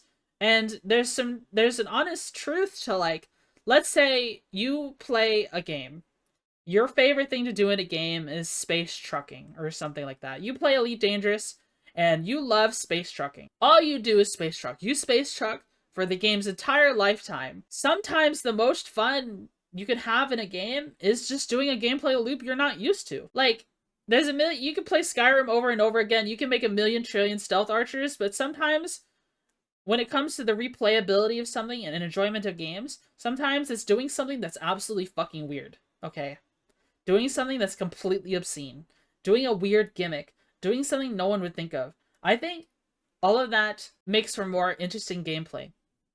Instead of just doing what you're used to all the time. So, finding new ways to getting players to go beyond their comfort zone, to pull players like me who came into this game to be salvagers, and now I'm a full-blown pirate, to try other gameplay loops, is a good thing. Give them a reward for doing so. Give them a limited reward. Give them a skin like Supply or Die that you can only get from doing Supply or Die. You have to participate in trade or pirating the trade, so on and so forth. So I think it's a good thing. Gathering, hauling missions, because they're not really interested in hauling, but they might have a reward that they want to achieve, and by that they might go, I might try this out because I could just do thousands of these to hit this, but this one is more dangerous, so it's going to give me more points towards my overall goal, so I'm going to sort of engage with it like that. As for where Wicklow came from, we're a space game. We should have aliens, and ones that actually are sentient and talk to you, even if it is broken English. So when we was thinking about it, we was like, we want some sort of like figure that's collecting oddities, and it is very mysterious. And the original plan was that you wasn't going to find out that it was a Banu. We was going to have a broken sort of camera, and it was going to take you time until you discovered who they was. But then we was like, we're hiding one of the coolest things, so we was like, let's get him in there, let's put some comms in there eventually and have him speaking to you, and maybe even talking pure in Banu, so the people who understand Banu can understand it, and the people who don't can have some subtitles to read, because yeah, it's another language. I don't understand it. I barely understand my language. I'm going to have a migraine by the end of this with everybody using the internal names for things. Wait, what did I say? You said Goblin Gathering like 4 times. Oh, right. Well, that's because... It's all right. Goblin Gathering? In my new role, I don't really care. Let's just be real. Should we give the Stormbreaker name? We've already done it. We've given like the last 4 names. You just haven't been paying attention. I don't think I said Apex Ageddon. No, that's somebody else. Somebody else said Orbigeddon, okay. Whatever. It's just you. What was I going to ask? I thought. What? I thought you said you weren't going to do another live one, Jared, with Elliot, because of all the. I thought we. No, that was Lath. That was Lath. Just. Never mind. So is Goblin Gathering the event that's coming up right now, where you have to gather stuff and give them to the corpos? That's funny. But never again. Okay. So what are the limitations of this system? So we know it's not precisely how we'd wanted it, and there are some peculiarities with elevators and the Wicklow favors and the RNG, which is getting addressed in 4.2.1.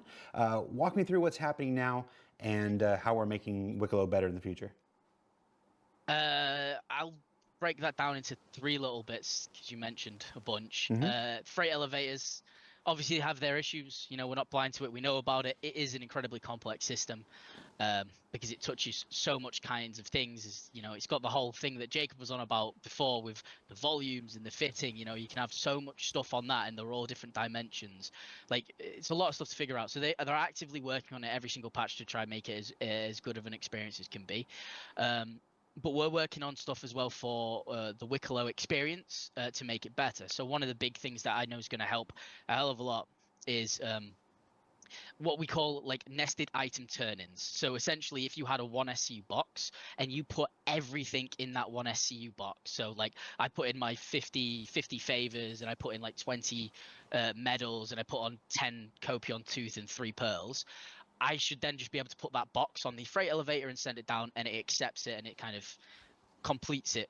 Yeah, that would be good. Like that. That'd be a good feature. Have that. There's a bug. Like, it should work, but there's a bug that's stopping it from being worked, and it's something we're actively looking to fix, and that'll improve the experience, because instead of like I say, we're not blind to it. I have to stand on that freight elevator as well and manually drop each item for a stack of 50.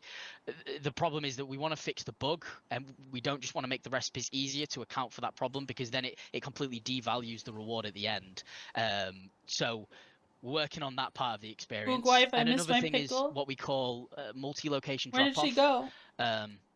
This is essentially, instead of having to go to a certain Wicklow Emporium to do the mission when it's generated, we're going to be having it so that you can accept it and turn it in at any Wicklow location. So say I need to get like 10 pearls, 10 irradiated apex pearls, and I need to get, 4 quasi grazer eggs, and I need to turn them in, and station thing is closer to the pyro jump point, so I want to turn the pearls in there, and then the quasis spawn over here, and that's close to this station, so I want to turn it there. We're going to enable it eventually so you can do that. And what will happen is if you've deposited the pearls here and then you finish the eggs off in this other location, it doesn't matter where you put it. Wherever you complete the recipe is where you'll be given the award, but you can drop them off at any location.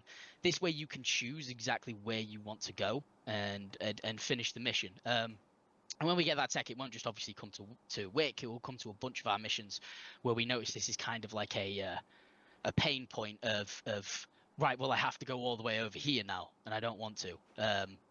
But that should help. That'll be the freight stuff. Favors are something we want to keep because they're.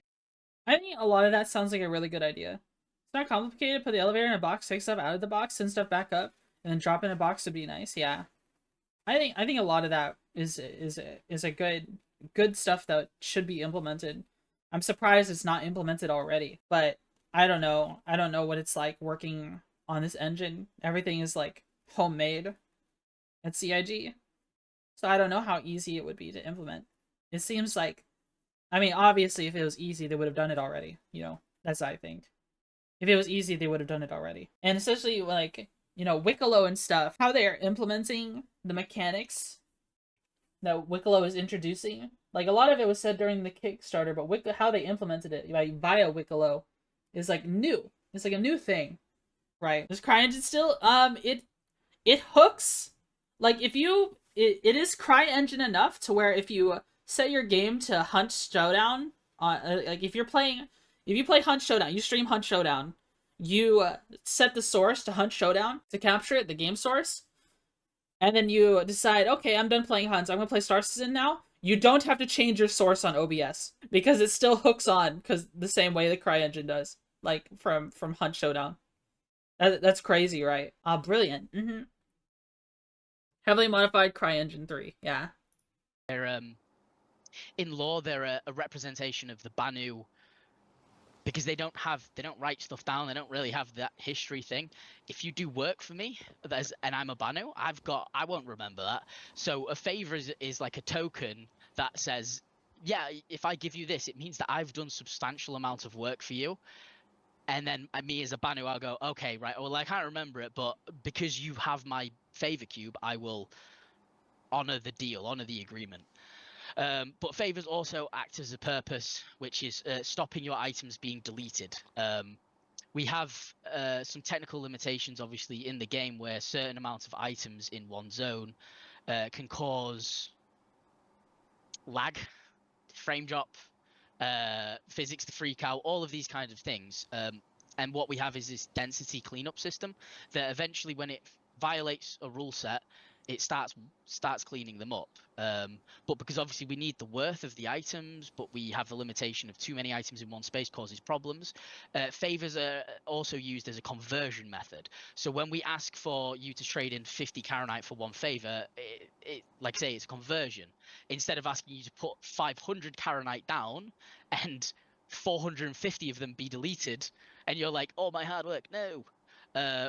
If you don't get a crash or whatever else.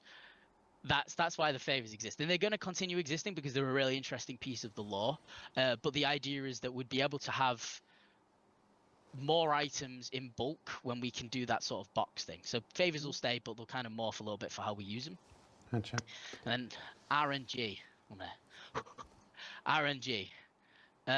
This is something obviously we've looked at for 4.2.1, and The thing is, though, is about what he said about losing stuff is like that's still, even though they're working towards it, that still happens all the time. Like, well, I don't know. I read a Reddit post recently. Someone was upset that they had lost their entire Wicklow Polaris turn-in because they put everything onto one ship and then their ship got repositioning bugged and got impounded. And then when they checked their ship, again, it was empty, which isn't supposed to happen, by the way. The only way it could be empty is if they claimed it again. So I don't know if this is a skill issue on that Redditor's post. Because, like, if you get impounded, you just pay the fine, you get your ship, and you get your cargo back. You get everything back. But if it was off the grid, well, then, okay, that's a little weird. Why would you do that? And then, I don't know. But stuff beyond the freight elevator causes people to lose progress. They're probably full of crap. They might have been. They might have just been begging, trying to get people to send them stuff and or trying to make like a support ticket or give it credibility for a support ticket. Stuff like that. To try and get freebies, but who knows? Like, for honestly, putting all of your Wicklow Polaris turn-in items on a single ship and then doing it all in one trip, that's just reckless as fuck in general. Like, what in the world? Given this Reddit user error is a reasonable assumption. You'd have been storing it up slowly at a Wicklow station. What probably happened is they raised a bunch of money and then they purchased all the Wicklow Polaris kit from a player, which is something people do. People sell kits to unlock the Wicklow Polaris players for a bunch of money. All right, let's continue the video. We're almost done. We only have 15 minutes left. Been playing. RNG and grinding is very typical for an MMO. And it's something obviously we want as well. We want you to put in effort because effort means the valuation of the things you get as a reward goes up. You've put your time into it. But the point where we've changed it was that the RNG was done a lot more on the reward side. So instead of going, I want this item and this is all the stuff I need to get for it, we would go, here's a list of a bunch of items you could possibly get if you give this stuff, which, randomizing the reward isn't as fun because then you've got all this work done, you go for the excitement of getting the reward, and then it's like, hey, you got this, and you're like, yeah, oh, that's not what I wanted. Right. So we've kind of changed where that is. So what we want to do is have you choose the reward you want, and then on the getting of the items is where we have the RNG, and it's something that me, Torsten Lehman on Systems Design, and the economy team, Andre and Nick, have been working on, which is defining what that is, and we've basically split it into like 3 distinct categories. You have your core content items.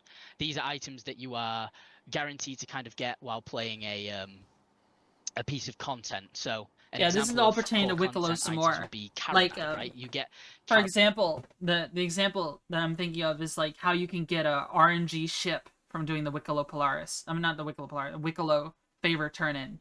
You can get a big ship and he'll give you a random ship.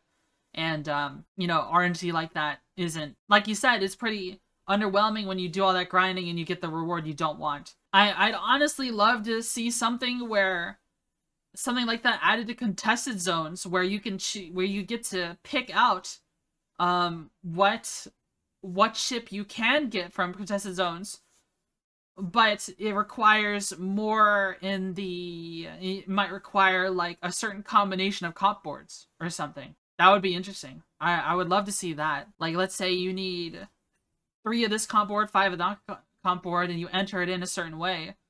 I wouldn't mind RNG system if you didn't get the same thing twice. Yeah, that's also true. If you didn't get the same thing twice, that would probably solve contested zones as well. That would probably solve the contested zone rewards in general. For a night from doing the Align and Mind flow, codename Armageddon. Then you have your content items. These are items that are not core to the experience, but you can find and you can get. So an example of these would be the Ace Interceptor helmets, and then the ones that help us with the RNG in a big way are the rare content items. These are things that you will find less likely to find. How's it going, Bug Woman? They still can be there, but they increase the time and help to add that sort of grind aspect to an MMO. So these are some new things or things that already exist that we're kind of like injecting. So For example, in 4.2.1, when you play and you do, I was going to say Armageddon, a line of mine, you will find pure Karenite now in the cave. It's a new type of resource, but you're going to find a hell of a lot less of them, and you're going to notice that some of the recipes now require that. You know, if you're doing the Stormbreaker, there's the grade AAA Radiate Pearl. That's going to be a rare content item. We've got a bunch of war badges for ship battles that you can find on the Ace pilots, but they have a chance to spawn. You can find them in Luke's loot boxes, but they have a rare chance to spawn. And this is kind of like how we're looking to keep a little bit of the RNG and keep a little bit of the grind, but you decide up front what is your reward you want. So you don't have to end up with like 50 like terrapins from Wicklow, all just because you wanted a completely different ship. Yeah. Right. I honestly don't know where you get stuff like those medals and the like from in the game. I haven't been.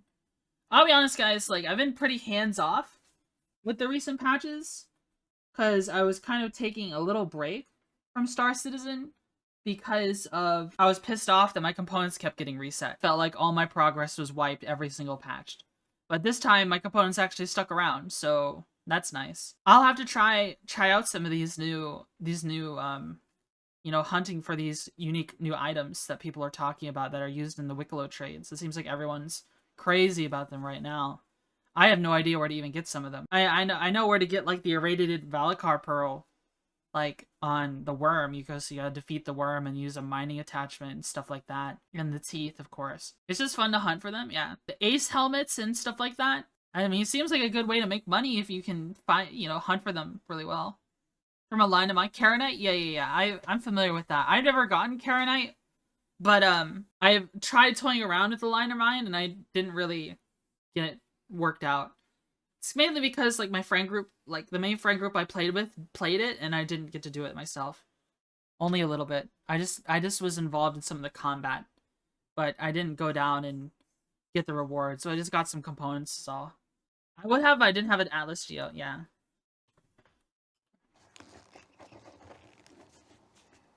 What is he doing? Listen, it was a long question. What do you want me to do? What's he doing? No, it was great answer, Elliot. You're playing with dolls. What are you doing? I want to read 2 comments from the chat. First was from Saint Deacon. This was caught by the auto mod, so I want to make sure this gets out there. 9 unicorn horns, my virginity, my eldest child, and 900 hairs from a tick's butt. What do you think, Nick? I'm good with that. You want to put that as a recipe? How does he have his virginity? I think that's reasonable. I'm not sure which one of those is. I'm not sure which one is the rare content on that one. Is it the butt ticks? I'm not sure. Definitely not the virginity for sure. No, he's definitely still got that one. Holy shit! And then another comment from Blues Minx. I love Elliot Maltby. I could listen to him for hours. Please continue talking about what you're talking about, Elliot Maltby, and don't change the topic at all. He's being very gracious and good in the chat.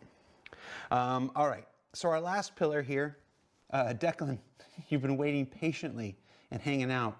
It's your time, baby. It's your time.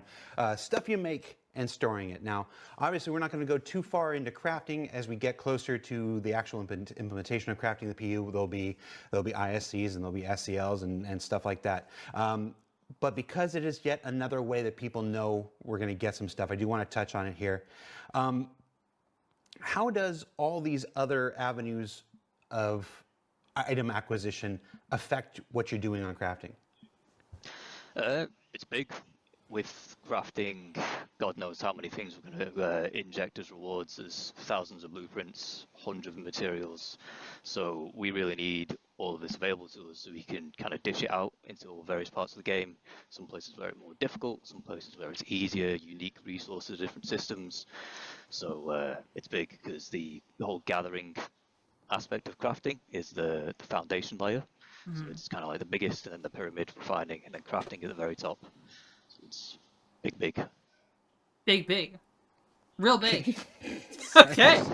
Yeah, so all of the pieces that we've talked about so far, all of the work that Luke, Nick, Andre, Elliot is doing, all of that content is things that we'll be able to add blueprints to, add crafting materials to, and in loot boxes potentially even you might find some pre-crafted loot, but we'll see about that. I know there's some conversation about separating gear and cosmetics. Deck, what can you tell us? Yes. That's a huge deal. Okay. They need to do that. They honestly need to. They need to make this happen. All right, let's hear this part. Gear being separated from cosmetics. So I suppose most people know right now the way we have to do cosmetics and gear at the moment, like your armors and your guns, is a bit annoying because it's like bound to the item rather than like a ship paint where you can swap it around. So we are looking to separate out the cosmetics from the gear, and you take it to a crafting terminal. And be like, I want my gun to be whatever skin I have available for it, and it won't be a physicalized item either. The paint won't be physicalized. Ships eventually transitioning to not be physicalized either. The paint aspect of them. Yeah, so that'll be a nice improvement. Yeah, and something we'll hear more. Oh, thank God. That's huge. That's a huge deal. Yeah, like, there's no point in having all these paints be physicalized. You should just be able to, like, have them in, like, a paint inventory that you can just apply to your ship. You know, that you don't need to put it in a cargotator. Like, you should unlock skins. You shouldn't unlock gear. You should unlock skins for stuff. Because it's like, selling actual gear is like, okay, you can sell actual gear, but once crafting is implemented in the game, you know, like, all that gear is probably going to be like low tier or something, or high tier. If it's high tier, then it's pay to win. Like, all these armor sets that you can buy, it should be implemented in a way to where it's just skins. Because once crafting exists, gear is going to have its own unique grades and rarities and made from different materials of different qualities. You know, you can't make the cash shop stuff have that, right? You can't make the cash shop stuff be strong in that regard. That would eliminate the point of crafting, right? So what they need to do is take all the cash shop cosmetic stuff, all the armor sets, all the weapon skins, all that stuff needs to be like separated and turned into cosmetics. I think so. More about, obviously, when we get closer to the stuff. Who just flew through the window? Did you see that? To the stuff. Who is that? What is this? Me? Austin? Is Austin the cactus? That's you? Damn. Because crafting is, you know, still a ways in the future and whatnot. All of this stuff, and this is really the reason I've invited you here, in case, I don't know if you know this or not. All this stuff, all this way of getting stuff, all this way of acquiring stuff. I got to ask you about the inventory system. Yeah. Help, Okay. Declan. Well, help. There is like stuff doesn't stack right. Stuff. It's. I got to just help. What can you tell us? We Come can on, help. Nick, fix it. Well, I'm personally not fixing it. However, the talented folks in Montreal are working on a rework at the moment, so I will share some concept UI of what's being worked on, and we can concept UI through it. Okay, for the inventory. I don't use Zoom much, Ooh. so here we go. So we're looking at some concept UI here. Obviously, you can see there's a visual facelift, but kind of the most interesting aspect to me isn't super obvious straight away, and that is that you will be able to access other inventories that are nearby to you within proximity. So if we start drawing, we imagine we've got our storage box over here, and then we kill the guy. Yeah, thank you. We kill the guy. Here he is. He's on the floor. So he would be accessible as one of the tabs up here, and then the inventory box would be over here. Same on the other side. And so when you press I to access the inventory, you can then access the dead bodies inventory, access your storage box. You can start moving stuff around without having to directly go up to the body, go up to the box, press F. So it's much, much quicker to kind of get in there and start looting. We'll just get rid of all this. If we focus in on one of the panels, you can see it's called Personal All. That's just kind of the default personal would be on the left, and it's all because it's showing everything that is stored upon your person at that moment. If you wanted to see what is in your backpack in particular, you have these side tabs, and then we have a search function which has been added in. If you were to click this, a search box would come out over here, and you can search the item that you want. You have your select all, your capacity, you have your filters.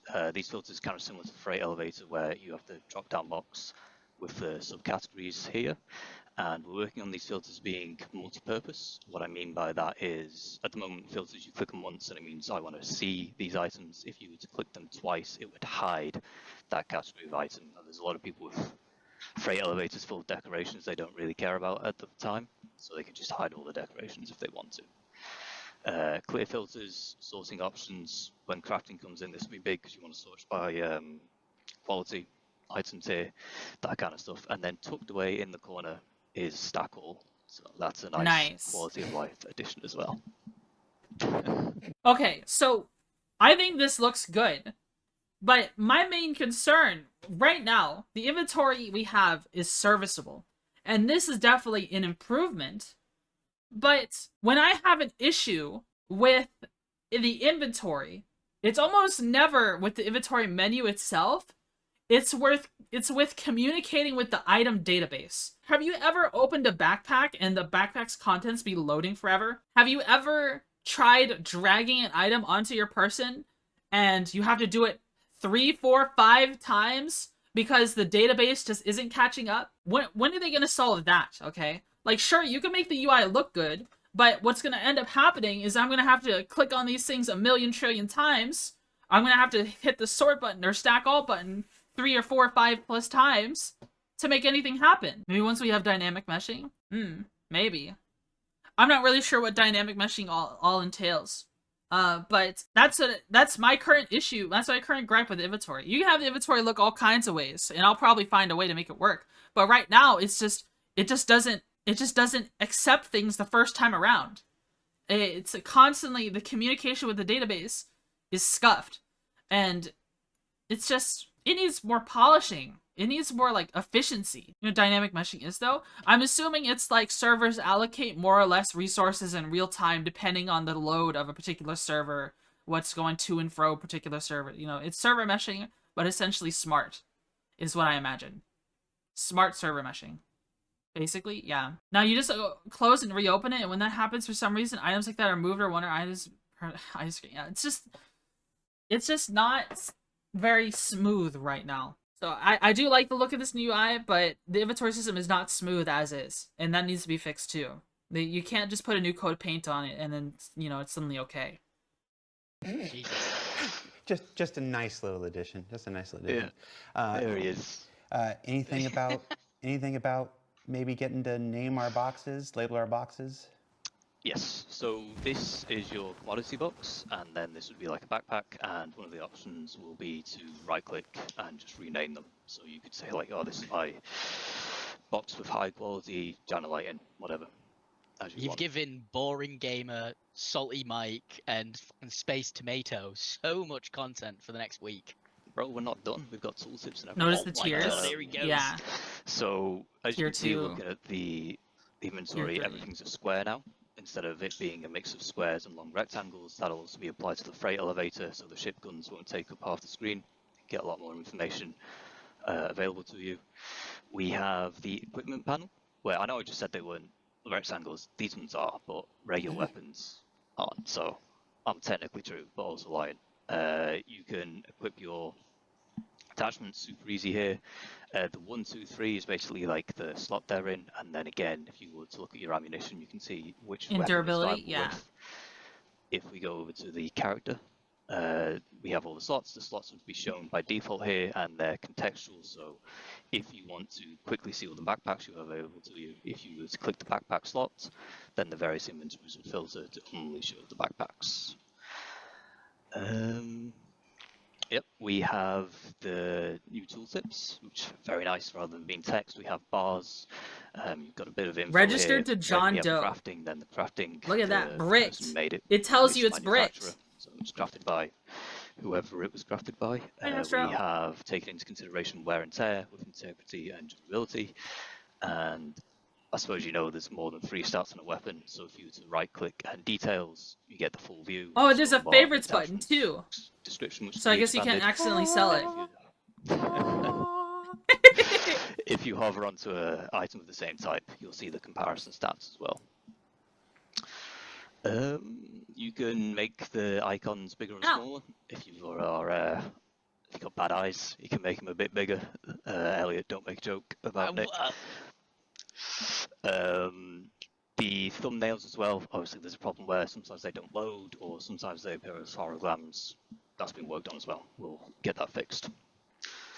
I think that's it. It's probably not everything. There's a lot of stuff. So I do like the idea of proximity looting. Like if a guy's corpse is near you, then you should be able to loot anything from his inventory. In fact, I think it's quite annoying that when you loot someone, it separates their gear, like their chest, legs, and all that storage. All that should just be combined into one thing when you're just trying to take loot. You know what I mean? And I'm assuming there's gonna be tabs like up here that you could swap in between everything. Like if I'm carrying a backpack on my back and then a backpack on my hands, like I assume my backpack will appear here and then the backpack in my hands will appear here. Proxy loot is wonderful. Yeah, that's gonna be such a huge deal. I wonder how the sorting is gonna go. Like they should probably sort by weapons and like have like weapons and armor appear first, then consumables next, and then the super miscellaneous stuff at the bottom is how I would do it. Definitely. Stuff that's going on. No, yeah, it's not everything. We haven't talked about the imprinting and the stuff with item recovery V2 and stuff like that. But again, we just wanted to share a bit about at least the concept for the upcoming inventory revamp for folks in the chats that are saying 2026, 2027. Possibly. I'm not gonna BS you here. It's not in active development right now. It's just in the concept phase and being spec'd out, and the work is being figured out, and then it will be scheduled and stuff like this. So I can't speak. None of us can speak about when it will be developed or be delivered rather. But that is the direction we want to go in this moment. And I thought it was super cool, and I thought it was super exciting. And at the end of a conversation about all the things you can get in the verse and how you get them, it just made sense to me to cap it off with a look at least how the future of managing that stuff will potentially look. So yeah, with that, folks, we made it. We're at the end. Andre, Nick, Declan, Elliot, Luke, and Jacob. Thank you, everybody. Thank you, Jared. Thank you. No, thank you for hanging out. And very much. Shout out to Connor, who wanted to be here, but because we changed the date on him, he couldn't be here. He wanted to be here, but he's there. Thank you so much. Also, I got a shout out. So there's a thing before I let the viewers go. I got to bring it up here because I didn't look at it ahead of time. There is a. Oh, what chat was it in? Is it in your chat or my chat? There's a thing called Quantum Vegas. It's happening on Saturday, July 12th. It's a big community-organized Star Citizen event like other ones like PCon in Belgium or Con 42 in Germany. We're in attendance on July 12th is Sean Tracy, Sandy Roberts, Tyler Wiccan, Galastica, our social media person. I got 2 minutes left. Panels and contests and a bunch of giveaways and a bunch of stuff that you can get. So if you're in the Vegas area or at least the Pacific Southwest and you can attend, that's on July 2nd, and you can check that out. Just search for Quantum Vegas .space. They have a space thing, and for details on that, and that's July 12th. As for me, that's it for this week's show. Come back next Thursday. It's a behind the ships episode dedicated to a new ship. RSI Meteor? Just something I've been waiting for a long time. No, it's not the jalopy. It's something else. Just because I know people were gonna think it's a jalopy, but it's Long time. It's been Probably a ship the that's near and Perseus. dear to my heart, and it's coming to the verse real soon. So check that out next week, and then of course we'll be back. A lot of folks had questions about the new event that's currently testing on PTU. We have an ISC dedicated entirely to that and how the rewards work and how you can get See all the that Raptors, stuff. the new That's reward? coming, Yeah, I in did. 2 weeks after that. I so, did. So Go play it. Put some bugs in for me, please. Oh yeah. I need them. Yes, but if you're on PG now, play it. Elliot's work is terrible, and he needs as much knocking on the pipes as possible to I'll have you so know, all the these other economy people was done by can Nick fix it. Waddle, so if it's terrible, it's not me. It needs some playtesting. Go to the PTU. Exactly. He didn't have his glasses on when he was doing the numbers. I had the screen really big. So, somebody in the chat said, "Do you remember when SCL used to be professional?" And I'm like, "No." I've been Does here for anyone every single remember one. the summer show? Was it the summer show or the Christmas one? Which one was it, Jared? Professional. I don't know what you're talking about. We don't talk about the anniversary show. I hope you're playing Hello Darkness, my old friend, right there. Do we not have that queued up? No. All right. So that's it, everybody. Thanks for watching. Thanks for hanging out. Jump onto PTU and test if you can. It helps us release these things every single month. And come back for BTS next Thursday for a pretty spaceship. All right. Thanks. Bye. Probably the Ironclad Meteor Perseus. Yeah. So that was. I'll be honest, guys. That's my first Star Citizen live I've ever watched. What did you think of this kind of React content? You know, I to be honest, I'm kind of exhausted. That's why I did it. Like I would have played Void War today, but I'm just exhausted after the gym this morning, and because it's my first day back in the gym after being away from the gym for almost 7 or 8 months. Good Twitchy Yap stream, as long as you get something out of it. I enjoyed this. I think it's fun to bounce off of these kind of things, but I don't know if people find my conversation, what I have to add, what my transformative content is engaging. Probably not as engaging as, you know, giants in the content creator sphere for Star Citizen who have been doing it for years, you know, who live, breathe, eat Star Citizen. You know, someone like me who's a variety streamer with a focus on Star Citizen. I imagine people's, you know, may value my opinion a little bit less. So I like to see, I think I have, I'm able to bounce off of things, even if I'm probably wrong at times, because, you know, I'm by no means an expert. I've only been playing the game for a year. What do you guys think? Do you think I could take this React video, this React VOD, and then post it as a video on my channel? Would people watch that? I have no idea. I could post it as Star Citizen VTuber watches her first Star Citizen live. With editing, probably. Well, I mean, it's important to see everything. I don't want to... I would have to edit, like, the rest of the stream and cut off the rest, but, like, we have to watch this. We might have to skip the parts where I'm talking about off-topic things. Real, not clickbait. And maybe. I know that's, like, if I literally go back here. Star Citizen Live. Salty Mike's React. Posted 3 hours ago. You know what I mean? Could I do content like this? This is an hour, 10 minutes. You know what I mean? And that's him fitting in his points. You know, it's interesting that people consume this kind of content. So that means specifically cutting out stuff unrelated. Yeah. I mean, I consider this anything, so maybe I'm not qualified to say. That's fair. That's fair. You know, I feel like Salty Mike's been around for a long time, and I like watching Salty Mike streams. It's just like, he's been around so long that people care a lot about what he has to say, right? I'm just another mentally ill 2-view VTuber playing a space game. So people might not care, but we'll see. I might try it out just to see what people do, and if people don't like the video, then I'll just private it. But you know, I had fun doing this. And I hope you guys had fun too. Bro was making lore videos back in 2014. Yeah. Zero watches their first Star Citizen live. Proximity looting. OMG. Yeah.